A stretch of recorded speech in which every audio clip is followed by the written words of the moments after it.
Hello बच्चों, good evening. Excellent 2.0 में आपका स्वागत है। आज बच्चा हम फिर आगे कंटिन्यू अपनी वीडियो 10th क्लास की कंटिन्यू कर रहे हैं। आज हम देखेंगे बेटा दर्पण में जो आरेख खींचने के नियम होते हैं, पहले वो देखेंगे कि आरेख खींचने के नियम मतलब प्रतिबिंब बनाने के नियम। उसके बाद हम ये देखेंगे कि स्थिति क्या क्या हो सकती है, ठीक है ना, कि कहाँ पे वस्तु को कहाँ रखने पर उसका प्रतिबिंब कहाँ पर बनेगा। ठीक है, तो स्टार्टिंग में सबसे पहले हम हेडिंग डालते हैं बेटा कि अवतल दर्पण के प्रतिबिंब बनाने के नियम। ठीक है ना, तो अवतल दर्पण में हम हेडिंग डालेंगे क्या, अवतल दर्पण द्वारा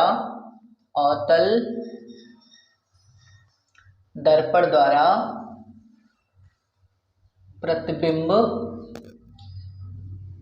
बनाने के नियम।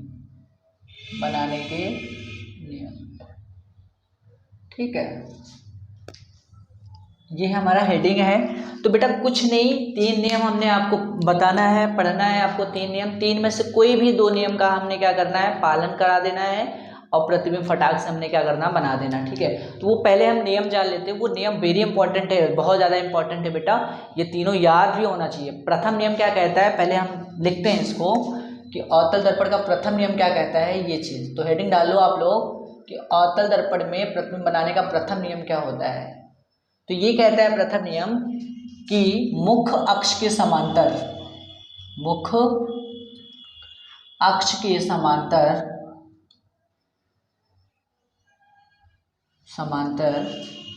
चलने वाली प्रकाश की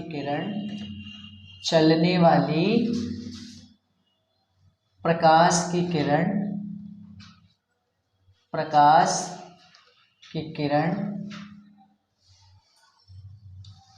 दर्पण से टकराने के पश्चात दर्पण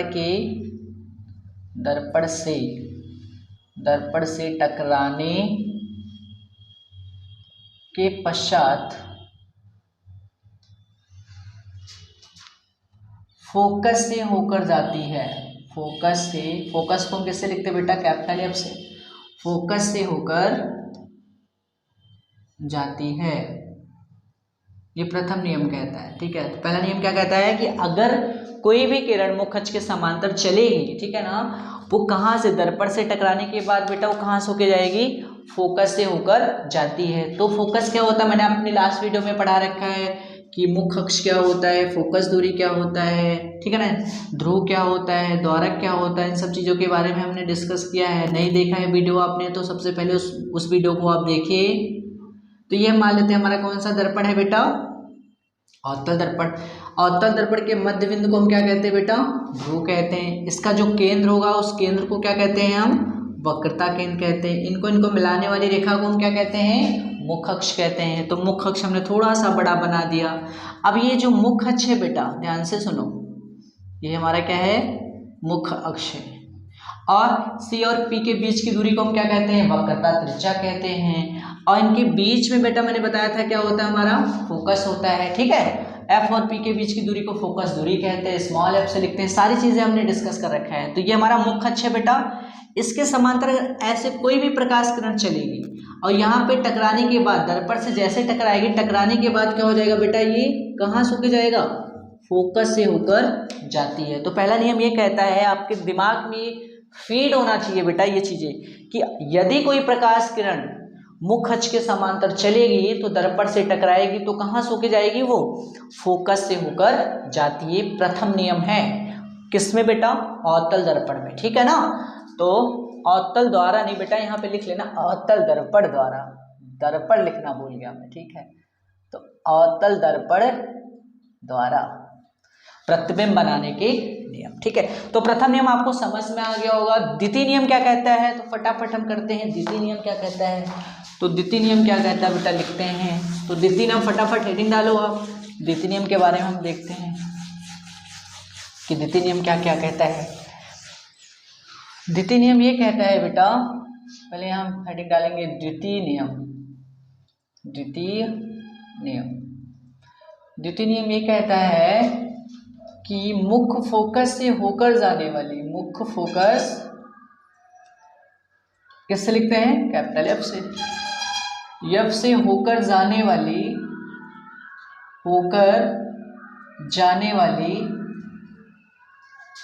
प्रकाश की किरण, प्रकाश की किरण दर्पण से टकराने के पश्चात, दर्पण से टकराने के पश्चात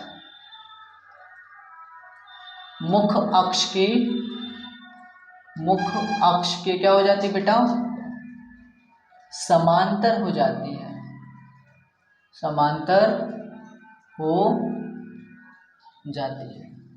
ठीक है ना। फिगर इसका कैसे बनाए, ये हमारा दर्पण हो गया, कौन सा दर्पण, अवतल दर्पण।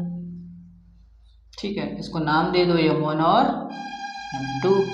ये हमारा मुख अक्ष बन जाएगा, ये इसका ध्रुव कहलाएगा, ये इसका C कहलाएगा, ये इसका F कहलाएगा। ठीक है ना। तो ये हमारा क्या है बेटा, मुख अक्ष है। अब देखो मैंने कहा कि कहाँ से मुख फोकस है, अगर कोई प्रकाश किरण कहाँ से होके जा रही है, मुख फोकस से होके जा रही है, तो बेटा अब दर्पण पे टकरा रही है, टकराने के बाद क्या हो जाएगी, ऐसे मुख अक्ष के क्या हो जाएगी, समांतर। ये हमारा मुख अक्ष है, इसकी क्या हो जाएगी बेटा, समांतर। तो दूसरा नियम ये कहता है कि यदि कोई प्रकाश का किरण मुख फोकस F से होकर जाएगी, दर्पण पे टकराएगी और टकराने के बाद क्या हो जाएगी, मुख अक्ष के समांतर हो जाती है। ठीक है, ये द्वितीय नियम है। लास्ट नियम क्या कहता है वो चीज सुनो। लास्ट नियम हम यहाँ पे लिख देते हैं तृतीय नियम। ठीक है, वो तृतीय नियम लिख लो आप लोग फटाफट। तृतीय नियम कहता है ये है कि जब प्रकाश किरण, जब प्रकाश किरण वक्रता केंद्र C से, वक्रता केंद्र C से होकर जाती है, होकर जाती है, तो दर्पण से टकराने के पश्चात, तो दर्पण से टकराने के पश्चात उसी मार्ग में, उसी मार्ग में क्या हो जाता बेटा, वापस लौट आते हैं, लौट आती है या लौट जाती है। ठीक है, इसका फिगर कैसे होगा, तो फिगर मैं यहाँ पे मेंशन कर दे रहा हूँ बेटा छोटा सा। ये हो गया हमारा क्या, अवतल दर्पण, ये इसका मुख अक्ष, ये इसका ध्रुव हो जाएगा, ये इसका C हो जाएगा, ये इसका F हो जाएगा।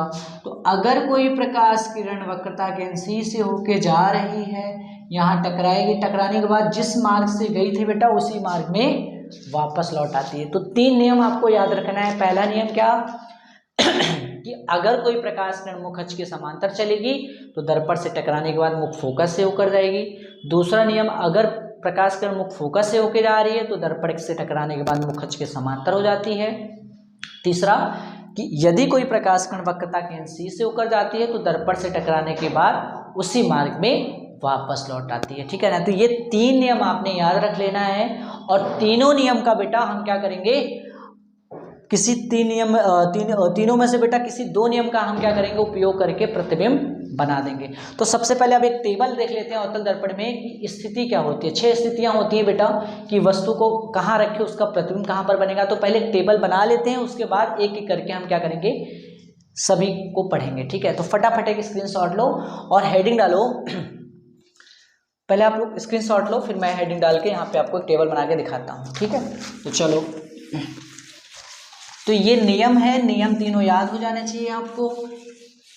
और अब जो टॉपिक चल रहा है बेटा एग्जाम में एक तो आना ही आना है, चाहे 3 नंबर का है चाहे 1 नंबर का है। इस टॉपिक से 3 नंबर का आएगा तो आपको आरेख भी बनाना पड़ेगा, 1 नंबर का आएगा तो ऑप्शनल में आ जाएगा। आपसे ये पूछेगा कि अगर किसी वस्तु को फोकस पर रखा जाए तो उसका प्रतिबिंब कहाँ पर बनेगा, कैसा बनेगा, छोटा बड़ा सीधा उल्टा कैसा बनेगा। ठीक है, तो ये चीज़ें मैं लिख रहा हूँ यहाँ पे तो देखो ध्यान से।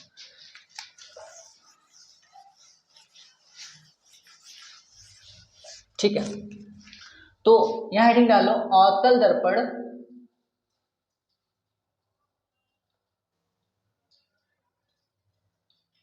वस्तु की स्थिति, वस्तु की क्या बेटा स्थिति की, वस्तु को कहाँ रखेंगे तथा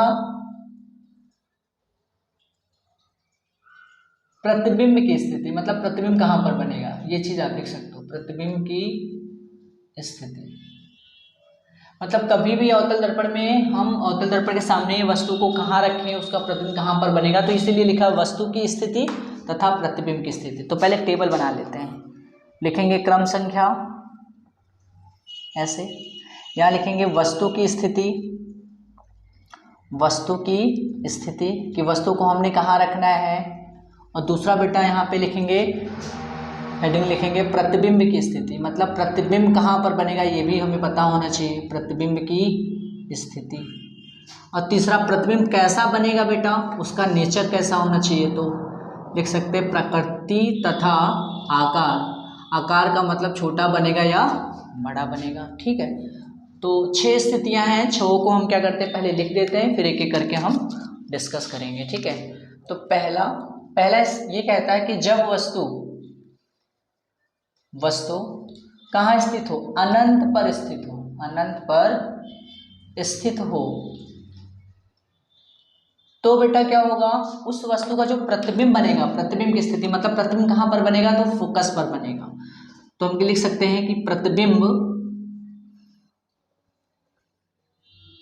फोकस पर बनता है। फोकस को हम किससे लिखते हैं, ये ऑप्शन, फोकस पर बनता है।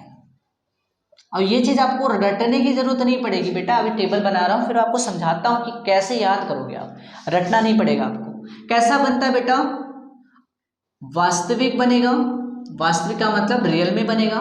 और जब भी वास्तविक प्रतिबिंब बनेगा बेटा, तो आपके दिमाग में फटाक से आना चाहिए कि वास्तविक प्रतिबिंब हमेशा उल्टा बनता है, वस्तु से बड़ा भी बन सकता है, छोटा भी बन सकता है, वस्तु के बराबर भी बन सकता है, ठीक है। तो वास्तविक बनेगा, उल्टा बनेगा, वस्तु से छोटा बनेगा, वस्तु से छोटा बनेगा, ठीक है ना। कब, जब वस्तु कहाँ स्थित हो, अनंत पर स्थित हो, उसका प्रतिबिंब फोकस पर बनेगा। कैसा बनेगा, वास्तविक बनेगा, उल्टा बनेगा, वस्तु से छोटा बनेगा, ठीक है। अभी हम दिखाएंगे बेटा करके कैसे बनाते हैं। ये पहली स्थिति है।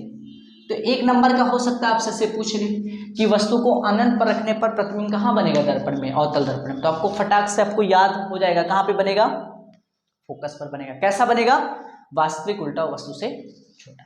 दूसरा बेटा, जब वस्तु अनंत तथा वक्रता केंद्र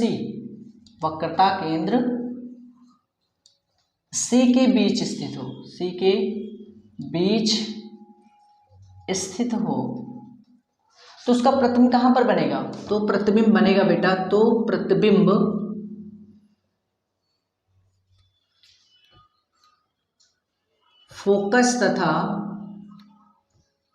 फोकस मतलब F लिख सकते हैं, फोकस उस टाइम लिख लेना F, तथा वक्रता केंद्र C के बीच बनता है, C के बीच बनता है, ठीक है। कैसा बनेगा, तो ये भी प्रतिबिंब बनेगा आपका वास्तविक बनेगा, उल्टा बनेगा, और वस्तु से कैसा बनेगा बेटा, छोटा बनेगा, ठीक है। ये दूसरी स्थिति है कि यदि किसी वस्तु को हम कहाँ रख दें, अनंत तथा वक्रता केंद्र C के बीच रख दें, तो उसका जो प्रतिबिंब होता है बेटा वो फोकस और वक्रता केंद्र C के बीच बनता है। कैसा बनता है, वास्तविक बनता है, उल्टा बनता है, और वस्तु से छोटा बनता है, ठीक है। तीसरी स्थिति क्या है, तीसरी स्थिति आपने नोट कर लेना है, जब वस्तु वक्रता केंद्र C पर स्थित हो, वक्रता केंद्र C पर स्थित हो, तो प्रतिबिंब कहां बनेगा बेटा, वक्रता केंद्र C पर ही बनेगा। कहां पर बनेगा, तो प्रतिबिंब वक्रता केंद्र C पर ही बनता है, C पर ही बनता है। कैसा बनता है बच्चा, तो बेटा आपको पता है ना मेरे लाल, कैसा बनता है, वास्तविक बनता है, उल्टा बनता है, और वस्तु के बराबर बनता है। कैसा बनता है, वास्तविक उल्टा और वस्तु के बराबर बनता है। ये तीसरी स्थिति हो गई। चौथी स्थिति क्या होता है बच्चा, वो भी हम देख लेते हैं फटाफट। तो चौथी स्थिति ये है कि जब वस्तु वक्रता केंद्र C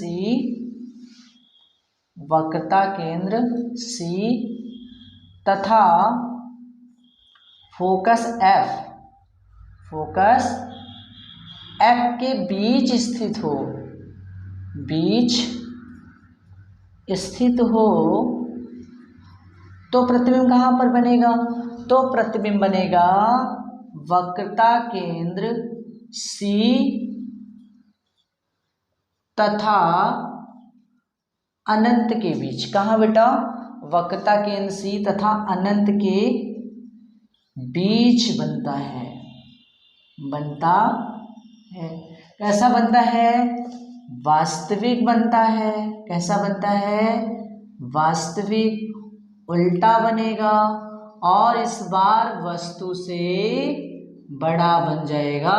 कौन बन जाएगा, प्रतिबिंब। मतलब वस्तु छोटा होगा, उसका प्रतिबिंब बड़ा दिखाई देगा। कब, जब वस्तु को हम कहाँ रखेंगे, वक्रता केंद्र C और फोकस F के बीच रखते हैं। पांचवी स्थिति क्या कहती है, ये भी देख लेते हैं। पांचवी स्थिति ये कहता है, जब वस्तु, एक मिनट इसको बेटा रब करके हम क्या करते हैं, ऊपर लिखते ताकि आपको दिखाई दे, ठीक है। तो हम फटाफट यहाँ पे पांचवी स्थिति देखेंगे, इसको हम रब कर देते हैं। तो पांचवी स्थिति ये है, लिखेंगे कि जब वस्तु कहाँ स्थित हो, फोकस F पर स्थित हो तो प्रतिबिंब कहाँ पर बनेगा बेटा, तो प्रतिबिंब बन जाएगा उसका अनंत पर बन जाएगा। तो प्रतिबिंब लिख लेंगे हम यहाँ पे, कहाँ बनेगा, तो प्रतिबिंब अनंत पर बनता है। कैसा बनेगा, वास्तविक उल्टा और वस्तु से बड़ा बनेगा। कब, जब वस्तु को हमने कहाँ रख देना है, फोकस पे रख देना, उसका प्रतिबिंब कहाँ चला जाना है, अनंत पे चले जाना है। कैसा बनेगा, वास्तविक उल्टा और वस्तु से बड़ा बनेगा। अगला लास्ट वाला पॉइंट ये हम करते हैं डिस्कस, इसको लिखते हैं 6 नंबर और फिर इसको हम कर देते हैं थोड़ा सा रफ कर देते हैं और इसको नोट कर लेते हैं। तो लिखेंगे कि जब वस्तु कहाँ बेटा, फोकस F तथा ध्रुव P के बीच स्थित हो तो उसका प्रतिबिंब जो होगा बेटा, तो प्रतिबिंब जो होगा, प्रतिबिंब दर्पण के सामने